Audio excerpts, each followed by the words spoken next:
Canada's Drag Race just had what I think was one of the most exciting All-Stars finales in a very long time. In the Drag Race All-Stars franchise, by the time we get to the semifinal episode, the writing is on the walls for who's gonna win the whole thing. I think a lot of us get hopeful that the winner will be called as Joey J, Marina Summers, or Nelenia, just to name a few. But I think we all know in our hearts who it's in the cards for. And I think Canada's Drag Race All-Stars was no different from any of the others. In my heart, I had my hopeful surprises, but I knew as soon as Pythia left the competition that the crown was already on Aurora's head. And I want to give flowers to Aurora because she absolutely killed this season. And I have no problem with things being expected. I have no problem with things being too obvious. What I want personally is excitement. If you are going to give me the obvious, at least make the journey to doing that a fun one. And I think this finale was electrifying and exciting from start to finish. Hi, hello everyone, my name is Jer, and girl, it is hot out here.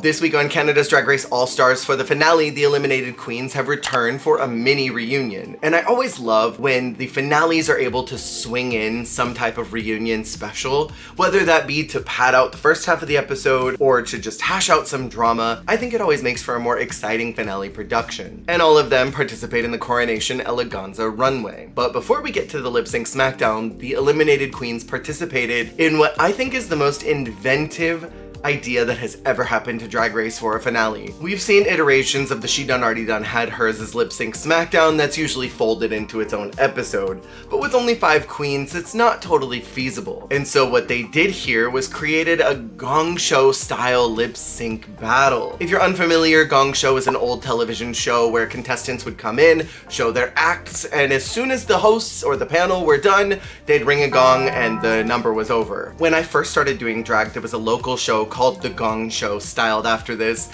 You would go and do your number on the stage, and if the judges or the panel got bored, they cut the music and you were done. You were out of there. I never did it because I was deathly terrified of the immediate rejection, but I loved this style because it's so fun. All 5 of them standing on the stage, their name gets called when it's time for them to finish, the lights dim and people keep performing.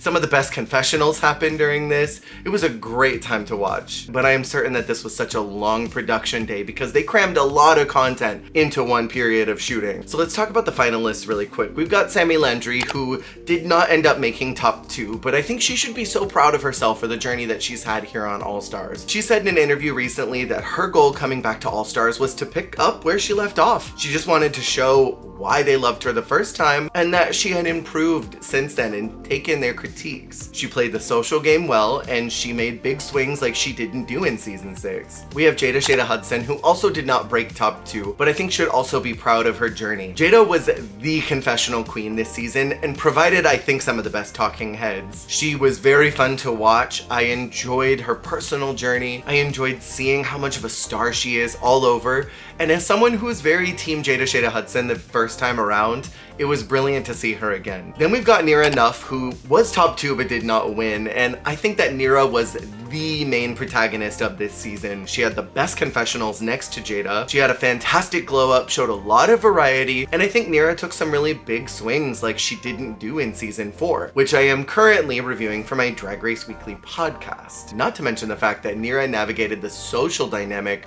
with extreme adeptness. Then we've got Aurora Matrix, our winner this season, who I think was very solid and strong on competition. She had some great moments and showed a lot of consistency, and in All-Stars, you've got to be consistent. I think where Aurora thrived was her ability to keep calm in moments where the queens had put her in the bottom. She was able to think logically. She was able to think without using her emotions. She rose above what could have been a dramatic moment of the queens trying to intentionally get her out, and I really appreciated her maturity this season. For the finale runway, the queens were tasked with Coronation Eleganza. We have Jackie Cox first out, looking gorgeous in golden teal. I loved the messaging of this story. She mentioned that she was inspired by strong Persian women that she's looked up to her whole life. She explained that this look was inspired by the 2009 Green Movement in Iran for women's rights, and I think that's beautiful. Drag Race is always a stage to tell these kinds of stories, to share what the world looks like beyond our normal lens that we'd be exposed to. She mentions that the peace sign is a sign of victory for Iranian people, and I really loved that messaging. I would have enjoyed just a bit more tailoring on the look, just nipped it in a bit in the waist, but she looks appropriate for a finale.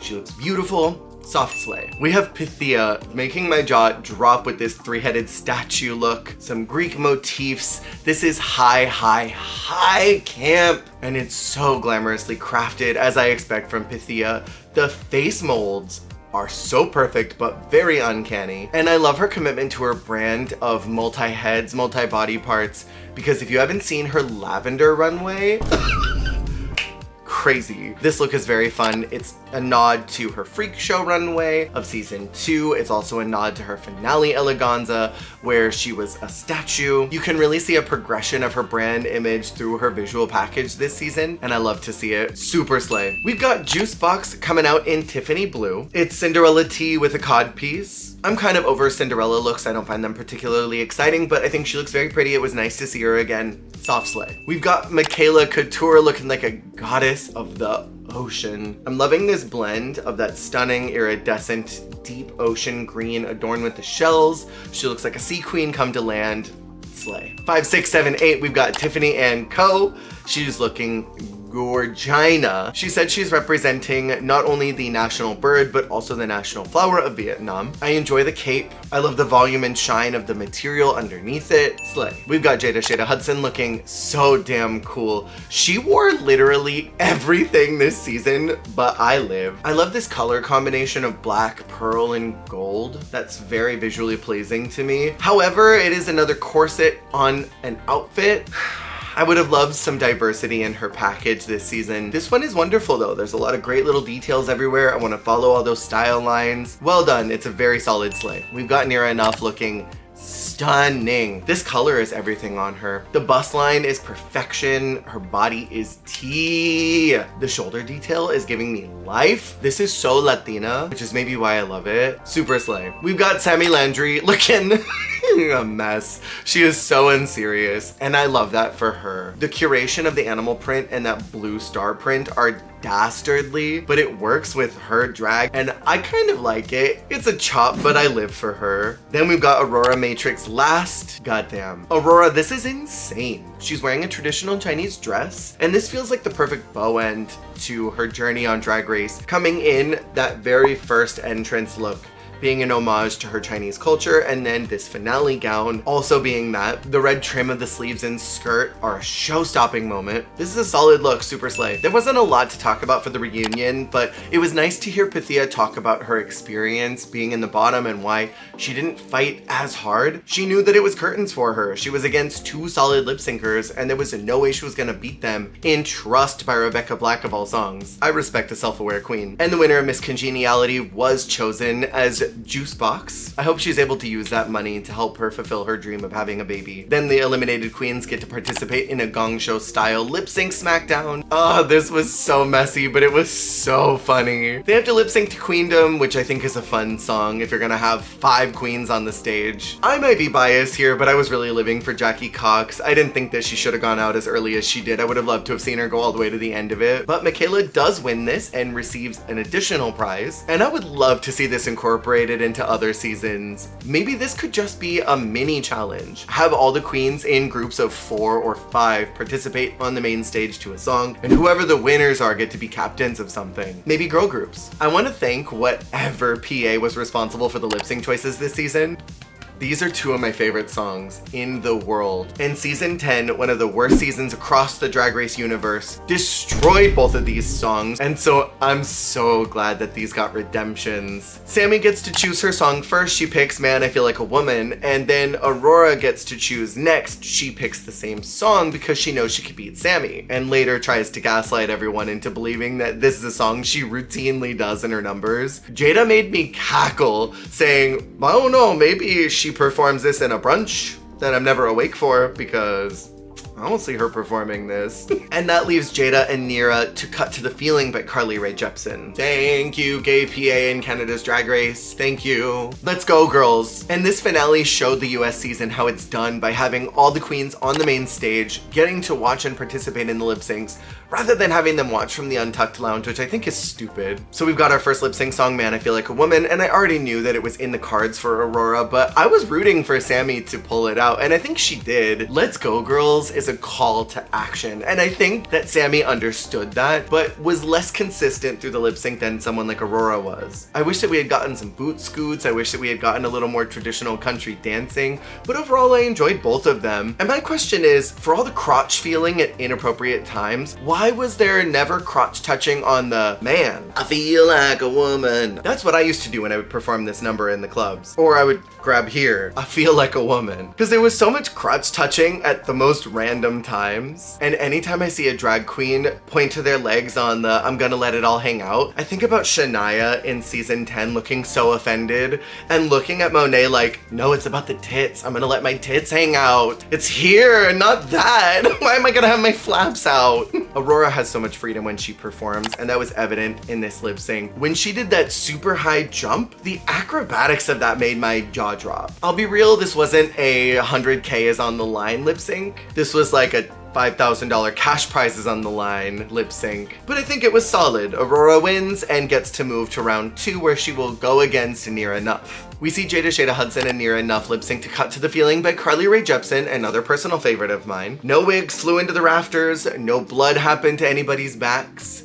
There was no nonsense. Jada's lips packed their bag for a slaycation and went somewhere else, I think. Because they were all over the place, first off. I swear to God, I went and rewatched one part of that lip sync over and over again. Neera's gliding across the stage and flips around Jada on one foot and just saunters over to the other side of the stage and just opens up her body really big. Oh, it gave me chills. It was so main character energy. It was so sickening. It was so puss. It was so and not to be hateful, but I feel like if you're gonna do the windmill move while you're looking at your nails, your face has to be doing something fierce, not looking like you're smelling farts. Because Jada looked like she was smelling something nasty. And this is such a fun and exciting number. I would have liked some more joy on Jada's face. Neera is called as the winner and goes head to head with Aurora Matrix for the very final lip sync song. And when they both rounded the corner, oh bitch, they knew. They went into this season knowing they were gonna be top 2 because those matching outfits were sickening. It was like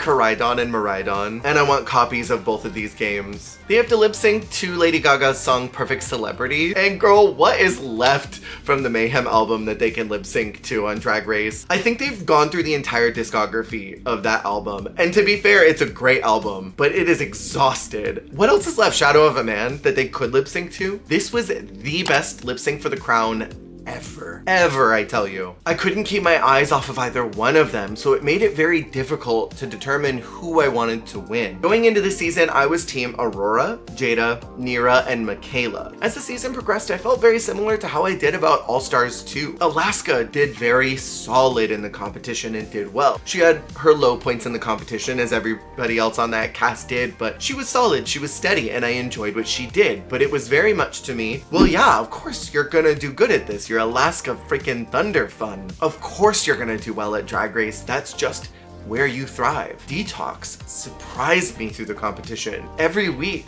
she was doing things she never did on season 5. She was breaking out of her shell and showing more personality. She was not taking herself too seriously while also having an incredible amount of respect for what she does. And those are very similar vibes to what I saw here. I was rooting for Aurora, of course, but I kept thinking, well, of course you're doing well. You're Aurora Matrix. You're gonna do good at Drag Race. Neera was doing things she never would have done in season 4. She wasn't grasping so tightly to the wheel to hold on to control. She had freedom and light and airiness to her, even in moments where maybe she wasn't the strongest in the room, where maybe there were others who were performing a little better than her. She was still steady. She was breaking out in ways that surprised me and got me excited to see what she was gonna do next. And so I was very team Neera going into this finale. Not disappointed that Aurora won at all. I think she absolutely earned her win. But I'd be lying if I said I wasn't rooting for Neera to take it. For that surprise element. In the same way that I was hoping that it would be Joey J. For the same reason I was hoping that it would be Marina Summers in UK vs. the World 2. There's always that contestant that I rally behind because I was surprised by what they brought.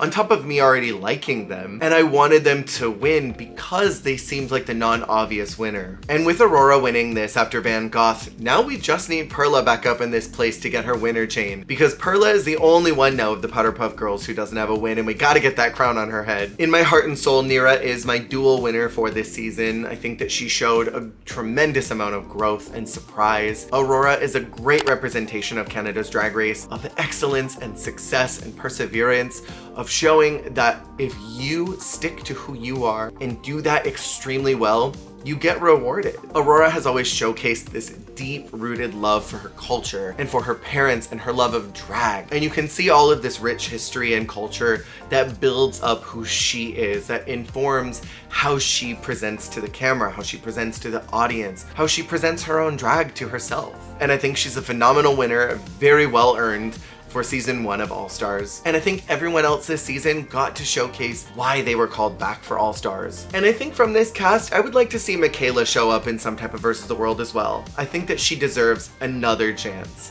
in the same way that Pythia did. Hell, I could see Michaela on a global All Stars if they ever wanted to do one. This was an extremely fun season to review, and I am devastated that it is over, because this season has been keeping me sane through this summer of drag. It pulled through and came through in a way that I was expecting it to, but it exceeded those expectations. I hope y'all enjoyed this finale as much as I did. Let me know your thoughts in the comments below. Keep an eye out for my Canada's Drag Race Season 4 podcast, and keep an eye out for my Latina Royale review, as well as my Down Under vs. the World review that are coming very soon. I'll see y'all on the flip.